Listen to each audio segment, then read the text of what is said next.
j'avais un problème d'audition. On a eu à marcher dans des hôpitaux au Cameroun. On a vu, parce qu'on disait toujours, on ne voyait rien. Mais c'est quand j'ai commencé à m'exprimer, à parler, qu'on a vu que j'avais des difficultés de prononciation, où je ne pouvais pas. Bon, c'est après qu'on a dépisté que c'était un bégaiement. Le bégaiement est une incapacité des organes phonateurs d'accomplir normalement leurs fonctions pendant l'acte verbal. C'est un trouble de la communication, du rythme de la parole, bref, une perturbation de l'affluence normale.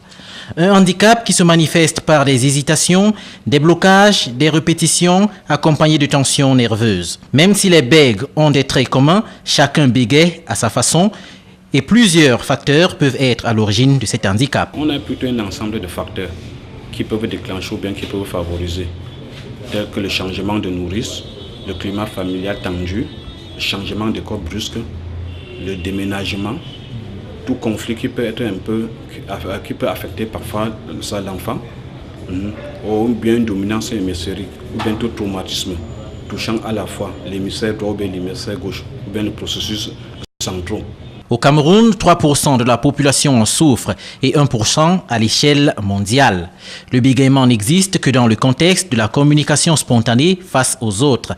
La prévention ou le traitement se résume juste au conseil. Ce n'est que pas des conseils judiciaires à donner aux parents, pas des guidances parentales. C'est ça que nous faisons depuis une semaine dans des établissements scolaires. Pour guérir le bégaiement à double aspect. On a l'aspect psychologique et l'aspect développemental.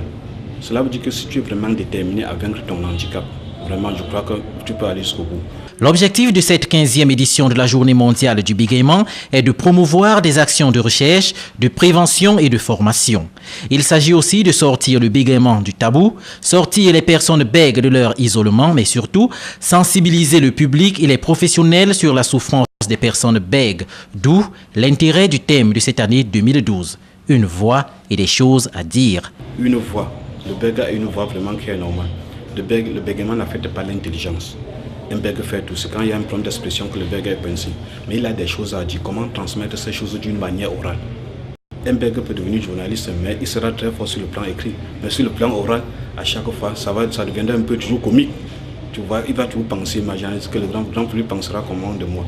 Pour l'association Voix, Parole, Bégaiement du Cameroun, nous sommes appelés à aider les bègues à se prendre en charge au lieu de réprimer leur personnalité et faire preuve de fausse indifférence. N'oublions pas que par nos retards de parole, nos lapsus ou autres onomatopées, nous sommes chacun de nous à un moment ou un autre un bègue.